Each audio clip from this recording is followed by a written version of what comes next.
A continuación, usted escuchará una enseñanza ofrecida en la Iglesia Presbiteriana Reformada El Redentor. Si desea edificarse con más contenidos, visite nuestro sitio web www.iglesiaelredentor.com o encuéntrenos en Spotify como Iglesia El Redentor. Se seca la hierba, se marchita la flor, pero la palabra de Dios permanece para siempre. Recuerdo que cuando yo era pequeño, una de las cosas que hacía frecuentemente era ir al parque de diversiones, y yo sé que muchos de ustedes han ido al parque de diversiones y saben cómo funciona, ¿no?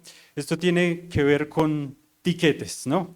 Entonces, encontramos tiquetes de diferentes valores. El más básico, donde tú puedes entrar en algunas cosas, y luego está el de plata y el de oro, y está el premium, y la diferencia de cada uno de estos tiquetes son ciertas limitaciones. Entre más bajo es el tiquete, está más limitado. Y entre más alto es el tiquete, no tiene limitaciones. Ese tiquete premium tiene acceso pleno a todo. Tú puedes subirte a todas las atracciones sin necesidad de hacer filas y puedes repetir una y otra vez. Obviamente es muy frustrante, y esto me pasaba, tener un tiquete básico con todas sus limitaciones en comparación a ese tiquete premium. Bueno, algo similar le sucedió al pueblo de Dios en el Antiguo Testamento. Dios les había dado un lugar donde Él manifestaba su presencia, el tabernáculo. Pero cuando nos fijamos en ciertos detalles alrededor de lo que pasaba en el tabernáculo, nos damos cuenta que en un sentido era como tener un tiquete básico, porque realmente era un acceso muy limitado. Solo los sacerdotes podían entrar en ciertas áreas en el lugar santo, y solo el sumo sacerdote podía entrar en el lugar santísimo, y esto era solo una vez al año. El pueblo de Israel tenía el acceso a la presencia de Dios muy restringido. Al igual que este tiquete básico, el antiguo sistema de adoración tenía limitaciones frustrantes en comparación con lo que vendría. El texto de hoy nos va a hablar de estas limitaciones y nos va a señalar hacia algo premium, hacia algo sin limitaciones, algo superior, porque es lo que ha estado haciendo el autor de Hebreos. Recordemos que el autor de Hebreos nos ha estado mostrando la superioridad y ha estado señalando enfáticamente que la persona a la cual nosotros seguimos, adoramos y hemos entregado nuestras vidas, y por la cual estamos hoy aquí, es superior, es completamente superior. Y hemos visto por lo menos 17 maneras en las cuales Cristo es superior. Yo no las voy a mencionar todas, pero solo voy a mencionar algunas. Vimos que es una revelación superior, un Moisés superior, una confesión superior, un intercesor superior y una esperanza superior. Él es superior en todos los sentidos, a todas las personas, a todas las ceremonias, a todos los ritos. En otras palabras, lo que nos está diciendo el autor, mis hermanos, es que ustedes están en buenas manos. Ustedes están en las mejores manos, en las manos superiores. Tú, mi hermano, estás sostenido por la mano del Omnipotente. Y se nos ha dicho varias cosas acerca de esa superioridad acá en el púlpito. Una de las cosas que me ministró a mí fue cuando alguien dijo que nosotros como criaturas debemos reconocer quién nos creó y reconocer que Él está en control y que ese control es superior. Y el domingo pasado empezamos a ver la superioridad del nuevo pacto. Y vimos que es un mejor pacto porque tiene mejores ingredientes. Y el predicador de Hebreos va a empezar a desarrollar esa idea. Uno de los ingredientes por los cuales es un mejor pacto es porque se lleva a cabo en un mejor lugar. Esta mañana estaremos viendo que Jesús es un tabernáculo superior porque nos concede acceso pleno a la presencia de Dios y limpia nuestras conciencias perfectamente. Y vamos a desarrollar 2 puntos. En primer lugar, veremos que el tabernáculo terrenal no daba acceso pleno a la presencia de Dios ni limpiaba una conciencia manchada. Y en segundo lugar, veremos que el tabernáculo celestial concede acceso pleno a la presencia de Dios y limpia nuestra conciencia perfectamente. Vamos entonces a nuestro primer punto. El tabernáculo terrenal no daba acceso pleno a la presencia de Dios ni limpiaba una conciencia manchada. Versículos del 1 al 7. Ahora bien, en el primer pacto tenía ordenanzas para el culto y el santuario terrenal, porque había un tabernáculo preparado en la parte anterior, en la cual estaban el candelabro, la mesa y los panes consagrados. Este se llama el lugar santo. Y detrás del segundo velo había un tabernáculo llamado el lugar santísimo, el cual tenía el altar de oro de incienso y el arca del pacto cubierta toda de oro, en el cual había una urna de oro que contenía el maná y la vara de Aarón que retoñó y las tablas del pacto. Sobre el arca estaban los querubines de gloria que daban sombra al propiciatorio, pero de estas cosas no se puede hablar en detalle. El predicador, el autor de Hebreos, aquí nos da una descripción breve del tabernáculo. Podemos decir que es una descripción breve en comparación con lo que hemos leído en Éxodo, que es sumamente detallada. Pero sabemos que el tabernáculo servía como la morada temporal de la presencia de Dios. En Éxodo 25:8 dice, hagan un santuario para mí, para que yo habite entre ellos. Por eso nosotros entendemos que el tabernáculo descrito acá en este pasaje, con sus normas, con su estructura terrenal, era una institución divinamente ordenada para el pueblo bajo el antiguo pacto. De manera que Dios estaba diciendo, yo estoy tomando la iniciativa de traer mi presencia en medio de ustedes, pero recuerden que ustedes me han desobedecido, ustedes son pecadores y yo soy santo. Y es aquí donde empezamos a ver ya una gran distancia. Por eso el pueblo no podía acercarse a Dios como ellos quisieran, porque acercarse según sus criterios, según sus formas, es ignorar la realidad del pecado y la naturaleza perfecta, gloriosa y sin mancha de Dios. De manera que ellos debían seguir las especificaciones de Dios, porque solo Dios se conoce a sí mismo y solo Él sabe traer los pecadores hacia sí.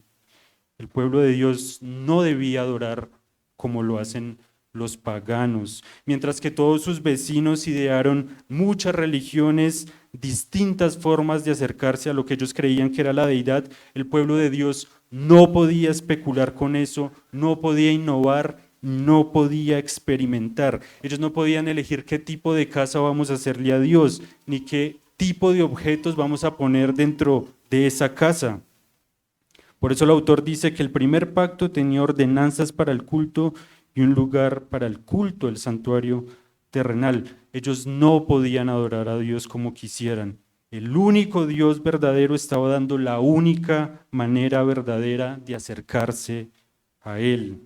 Y obviamente incumplir estas cosas tenía consecuencias, porque una de las cosas que reflejaba el tabernáculo es la trascendencia de Dios, su justicia y su santidad. Un comentarista hablando de este pasaje dice que le recordaba la película de Indiana Jones y los cazadores del arca. La película tiene como protagonista el arca, que era una caja de oro que representaba la presencia de Dios, y en la película representan ese objeto como algo sumamente peligroso, de manera que cuando estos exploradores abrían la tapa eran asesinados por el fuego de la santidad de Dios. Al final ellos tienen que esconder ese arca porque todo el mundo al final le tiene mucho miedo a ese objeto. Y obviamente la película está llena de especulaciones, pero como dice este comentarista, lo que la película sí entiende es que Dios es más santo de lo que puedas imaginar, no puedes simplemente cargar con su presencia. Y el punto aquí, mis hermanos, es que esa realidad de que Dios es santo y está a una gran distancia del hombre pecador es lo que experimentaba el pueblo de Israel en el Antiguo Testamento. Cuando iba a adorar, si su adoración era real, su adoración era al Dios real y verdadero, pero todo eso tuvo que hacerse a distancia, no había un acceso pleno, era un tiquete básico con muchas limitaciones. Ahora, si el propósito de esto no era algo perfecto, como dar acceso pleno a la presencia de Dios, entonces ¿para qué servía? Bueno, nosotros sabemos que el tabernáculo no era un fin en sí mismo, sino que servía como una sombra o figura de las realidades celestiales y eternas. Cada elemento, cada acción, cada ritual tiene algo a lo que apuntaba, un significado simbólico, apuntando a la superioridad de la obra y la persona de Jesucristo. El mismo tabernáculo en sí mismo era una señal, una figura del cuerpo de Cristo. Así como la presencia de Dios estaba en el tabernáculo, Pablo dice, en él estaba la plenitud de la deidad. Y en Juan 1:14 dice que el Verbo se hizo carne y habitó entre nosotros. Esa palabra habitó significa literalmente plantó su tabernáculo entre nosotros o con nosotros. Es por eso que la encarnación de Jesús es el cumplimiento del significado del tabernáculo. Es Dios entre nosotros de una manera nueva y de una manera definitiva. Ese es el acto supremo de nuestro Dios. Y acá quedamos ante este acto, ante esta majestuosa y maravillosa, extraña y muy misteriosa e inusual obra de Dios que ocurrió y tomó lugar no para traer un fenómeno nuevo a la tierra, sino que esto fue para que tú y yo fuéramos rescatados del pecado. El Hijo de Dios se hizo hombre para que los hijos del hombre se hicieran hijos de Dios, dijo un predicador. Y si hijos, también herederos, herederos de Dios y coherederos con Cristo, si en verdad padecemos con Él, a fin de que también seamos glorificados con Él, dice Romanos 8:18. Así que esta realidad redentora se cumplió a favor nuestro. Y asimismo los utensilios del tabernáculo son modelos de cosas celestiales, las cuales están todas depositadas en Cristo. Por ejemplo, en el versículo 2 dice, porque había un tabernáculo preparado en la parte anterior en la cual estaban el candelabro, la mesa y los panes consagrados. Este candelabro servía para alumbrar dentro del tabernáculo y obviamente está apuntando y simbolizando a Cristo como la fuente de luz espiritual para la iglesia. Es esa luz en la cual nosotros podemos caminar.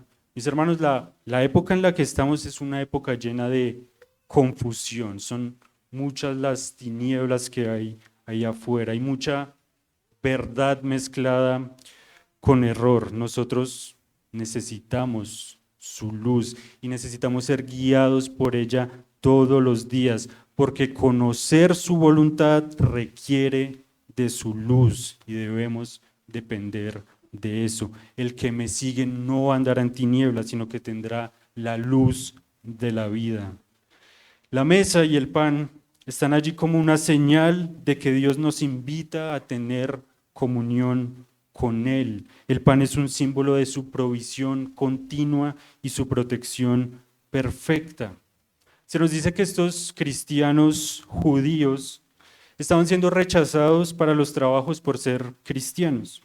Ahora tú imagínate la incertidumbre de no tener provisión ni protección, y algunos realmente se estaban quedando sin fuerzas. Mi hermano, ser cristiano realmente no es fácil, y no solo por una cosa, sino por todo. Cada uno de ustedes, cada uno de nosotros tiene un contexto en particular. Cada día tiene su propio afán, su propia lucha, su propio desafío. Y a eso podemos sumarle que no todos los días nos levantamos con la misma actitud ni el mismo nivel de fe. Nuestra fe y nuestra devoción siempre es así. Como dijimos, o tú estás avanzando o estás retrocediendo, pero nunca estás en un punto estático, y así es nuestra fe y nuestra devoción. Pero esa mesa y ese pan le recordaba al pueblo que Dios es el sostén de su pueblo. Yo no te dejaré ni te desampararé. Mi hermano, el Señor no fluctúa, el Señor no cambia, el Señor es el que es para todas las generaciones y para todos sus hijos. Y saben que, mis hermanos, esa mesa y ese pan que representaban a Cristo como el verdadero pan, nos recuerda la meta que se trazó el Señor y la cual Él va a cumplir sí o sí. Que tú y yo algún día, todos nosotros juntos, comamos en su presencia. Eso es algo que va a pasar sí o sí, porque el Señor se trazó esa meta. Mi hermano, aguarda ese día, anhela ese día, confía en que ese día va a llegar. Así que la audiencia de la carta a los Hebreos necesitaba todas estas cosas, las cuales están todas depositadas en Cristo y nosotros también las necesitamos. Nosotros necesitamos luz, provisión, protección, fuerzas, fe y todo eso está depositado en Cristo. Entonces, ¿de qué sirve saber que cada elemento del lugar santo prefiguraba a Cristo? Esto es para que te quede claro definitivamente y una vez por todas que Cristo es el todo en todos y que en Él estamos completos. Todas las cosas que pertenecen a la vida y a la piedad nos han sido dadas por medio de su divino poder mediante el conocimiento de Él, de su excelencia y de su gloria para llegar a ser partícipes de la naturaleza divina, habiendo oído de la corrupción del mundo a causa de la concupiscencia. Todas las cosas nos han sido dadas por medio de Él. El autor dice que entonces estas cosas, el candelabro, el pan y la mesa, se encontraban en el lugar santo. En los versículos posteriores nos empieza a hablar del lugar santísimo. Y dice al final, pero de estas cosas no se puede hablar en detalle y nosotros tampoco las podemos hablar en detalle, pero podemos decir que la ley, el maná y la vara de Aarón eran una mini historia del pueblo de Israel, del pueblo de Dios, un recordatorio de lo que Dios había hecho por su pueblo, eran los actos redentores de Dios para su pueblo. Simbolizaban la presencia de Dios con su pueblo, la fidelidad de Dios a su pacto, la provisión milagrosa en el maná y la autoridad que Dios le había otorgado a los sacerdotes escogidos por Dios. Pero la verdadera esencia del arca era el propiciatorio.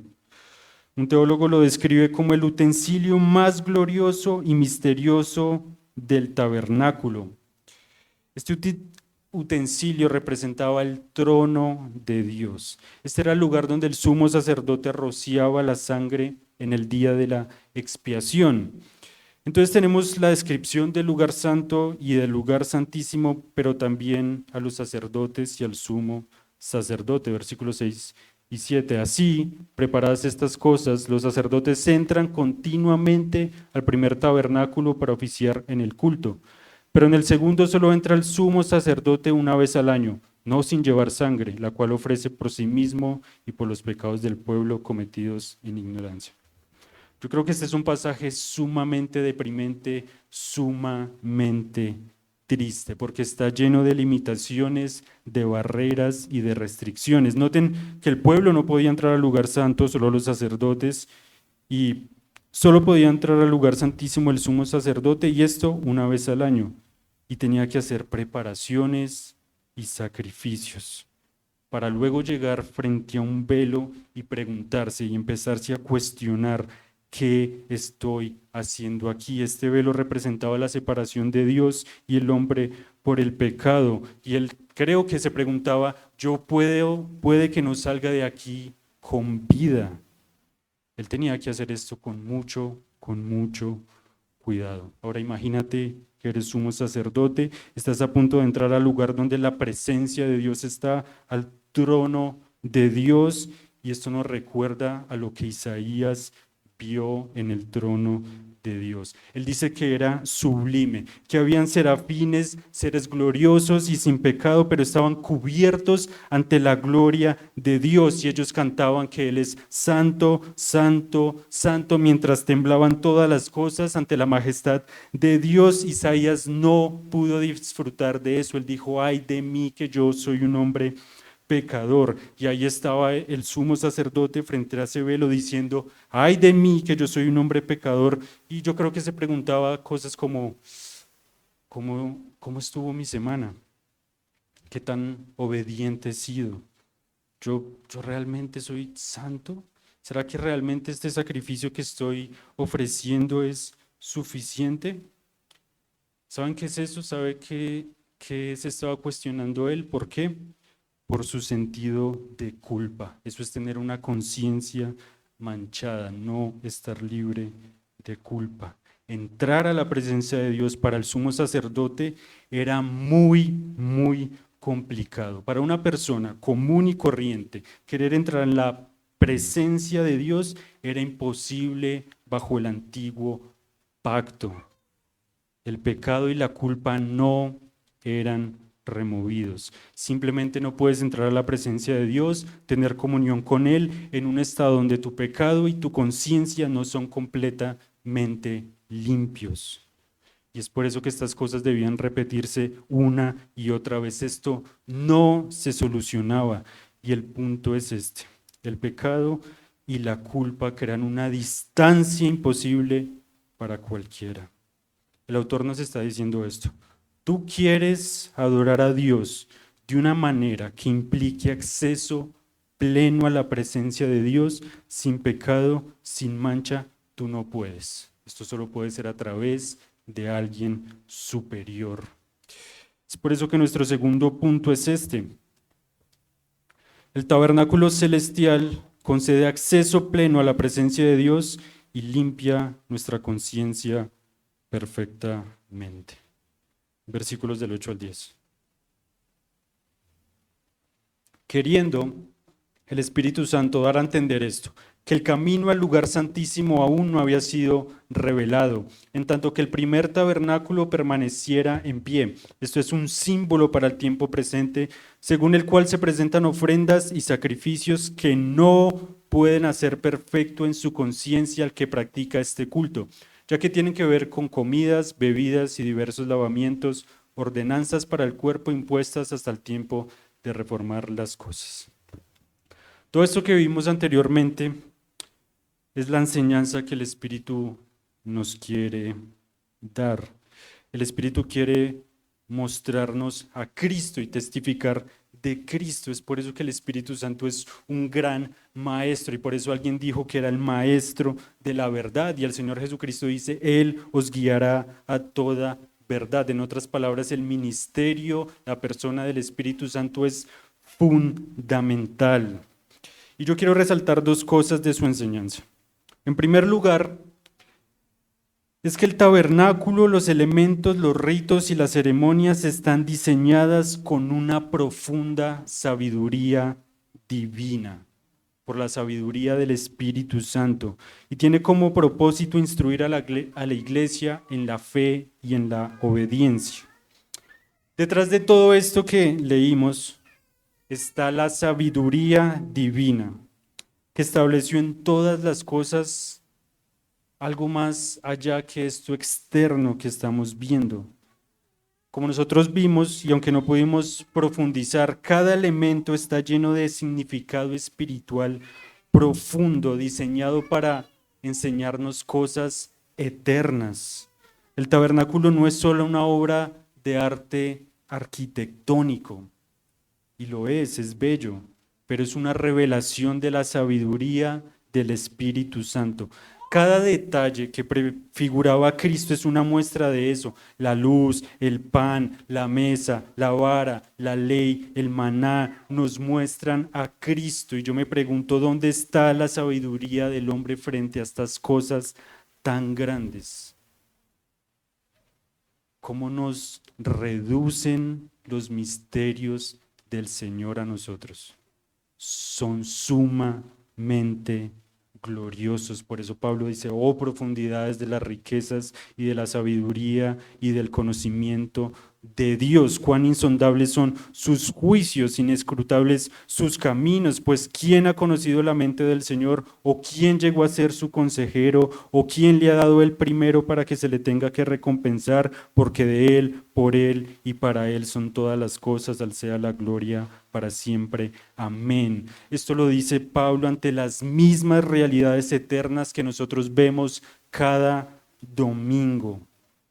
Y después Pablo dice que mediante la sabiduría agradó a Dios salvar a los creyentes por la locura de la predicación. Mis hermanos, la obra de la creación es una obra gloriosa, los cielos cuentan su gloria, el tabernáculo y el templo son construcciones gloriosas, pero el clímax de la sabiduría de Dios es el plan de redención. Y es por eso que el autor de Hebreos nos dice que no debemos fijarnos en lo externo. Alguien dijo que la audiencia de Hebreos habría estado tentado a imaginar las vistas, los sonidos, los olores del tabernáculo y pensar en ello como lo real, como lo suficiente, como lo verdadero. Pero si alguien mira solamente desde el punto de vista externo, verá un edificio bien diseñado, un sistema de adoración bien organizado, pero solo la sabiduría infinita de Dios pudo diseñar un sistema de culto que señalara la encarnación de Cristo y su obra mediadora. Eso solo lo pudo hacer la sabiduría divina. Es por eso que las escrituras no son solamente un testimonio histórico, sino es una herramienta para instruir a la iglesia en la adoración humilde, en la comprensión de los misterios de Dios. Y es por eso que nosotros no debemos buscar solamente la forma externa del culto, sino su significado espiritual, aprendiendo de él y adorando con entendimiento de estas cosas. Y es aquí donde el Espíritu, como un buen maestro, nos quiere dar una advertencia. Nuestro deber en el culto. Nosotros debemos esforzarnos y recordar el propósito detrás de las cosas que hacemos. Es necesario que nosotros discernamos el Espíritu Santo en ellas, la mente del Espíritu Santo en estas cosas. Porque recuerden que el pueblo de Israel en su historia cayó en un error, en el error de centrarse en los aspectos visibles del culto, en los ritos, en las formas, en las estructuras, perdiendo así su significado espiritual. Y esto es un llamado a examinar nuestro propio culto y devoción a Dios. No es cumplir con los requisitos externos, es un llamado a la adoración genuina en espíritu y verdad.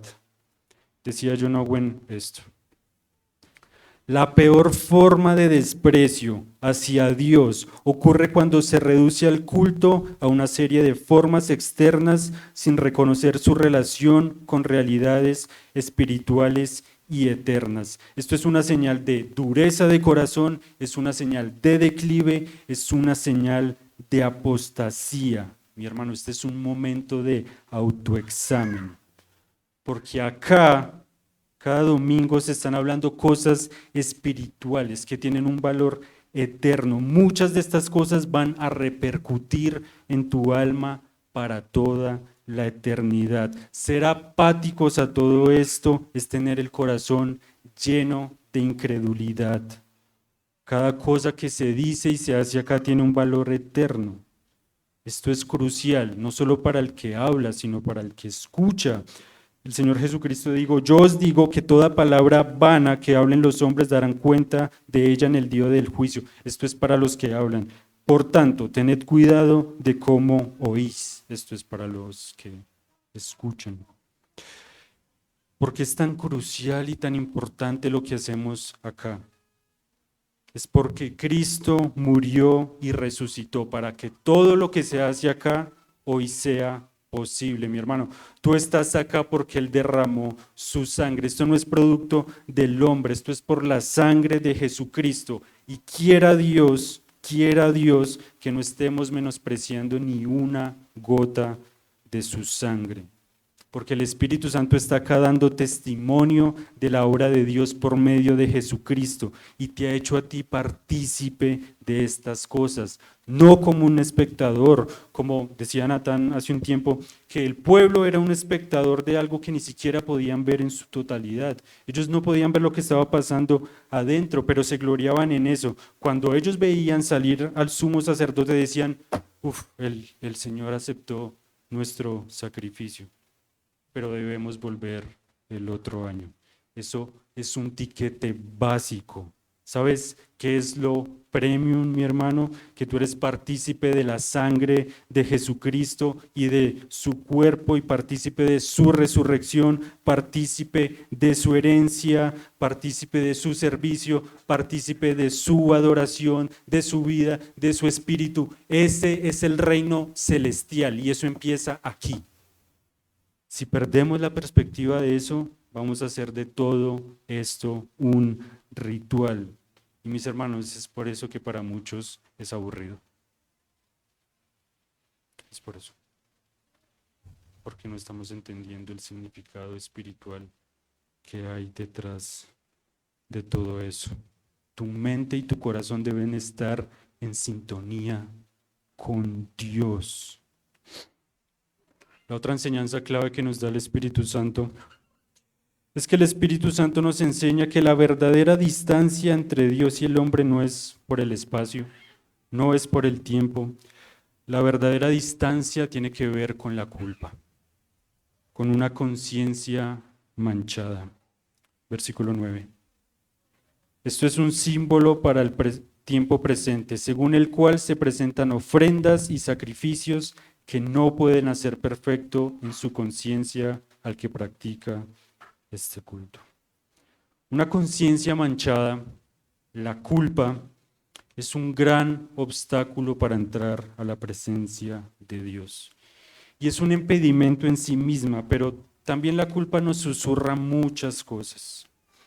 Ella nos susurra que huyamos de la presencia de Dios, que huyas de ese lugar santísimo donde lo único que puedes esperar es destrucción. La culpa hace sentir vergüenza, incomodidad hacia nosotros, incomodidad hacia Dios. La culpa nos susurra, no le respondas a Dios cuando te pregunte dónde estás, como le pasó a Adán. La culpa afecta todas nuestras decisiones, haciéndonos dudar de ellas, menosprecia nuestras resoluciones y arruina nuestras mejores iniciativas. La culpa ha paralizado a más de un hombre, nos incapacita para interactuar los unos con los otros, enfría nuestros mejores afectos, roba el gozo, la paz, la esperanza, esconde de nosotros la promesa de Dios, interrumpe nuestras oraciones. Es por eso que la culpa va a ser uno de los rasgos distintivos en el infierno. La culpa es el pan diario del infierno. La vestidura que uno va a llevar si llega al infierno, y Dios quiera que ninguno de nosotros llegue, por favor, ora por tu hermano, ora por tu familia para que el Señor tenga misericordia. Pero la vestidura que se va a llevar allá es una conciencia manchada por la culpa. No vas a poder esconder todo lo que hiciste y va a estar muy marcado todos tus rechazos a la oferta del Evangelio de Jesucristo. Y créanme, yo me he visto siendo perseguido por la culpa de un lado para otro. En el trabajo, al dormir, en la oración, al preparar un sermón. Y yo sé que todos nos hemos sentido sumamente abrumados por la culpa. De hecho, yo sé que alguno de nosotros viene derrotado y acosado por ese perseguidor.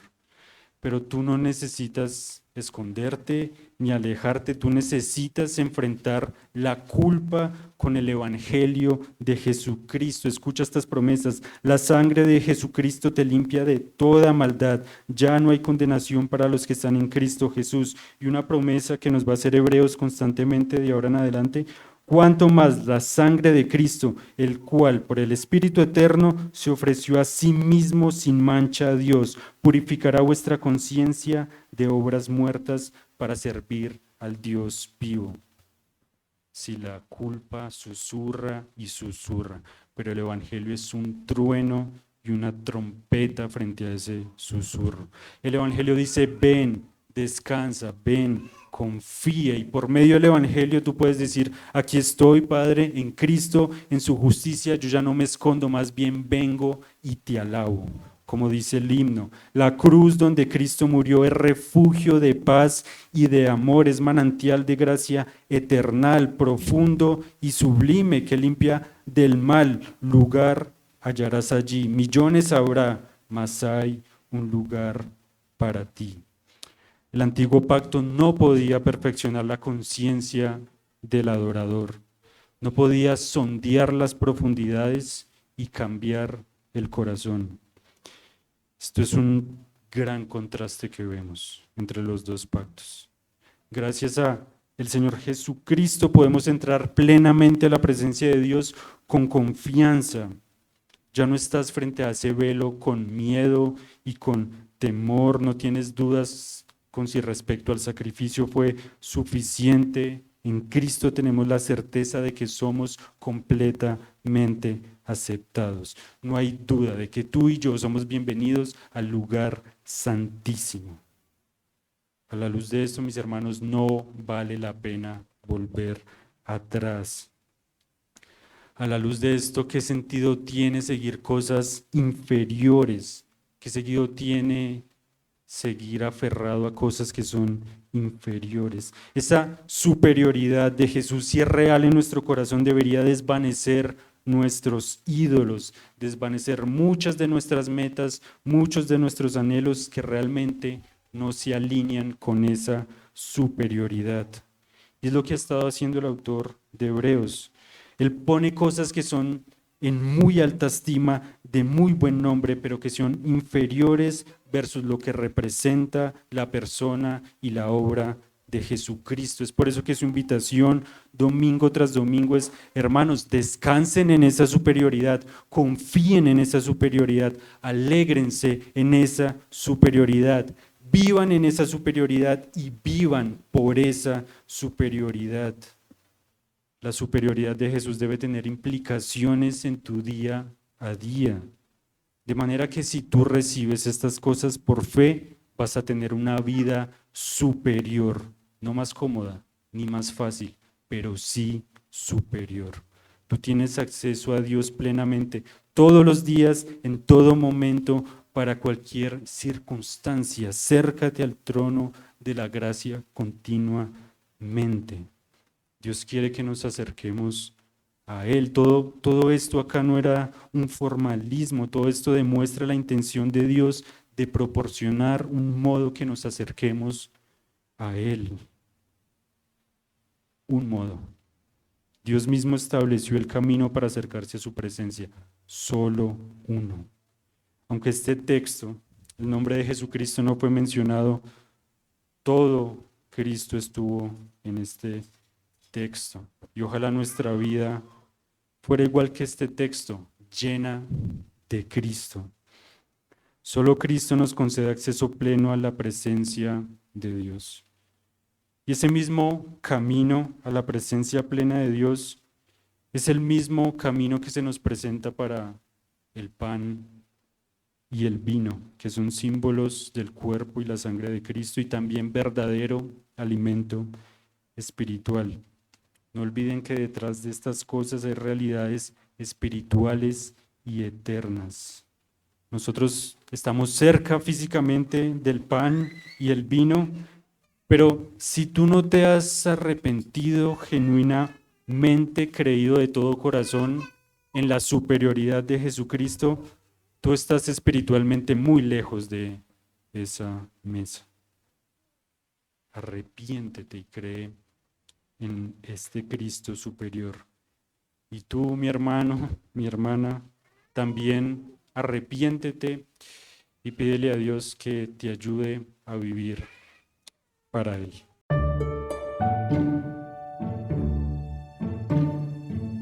Esperamos que este sermón haya sido de bendición y traiga frutos a su vida.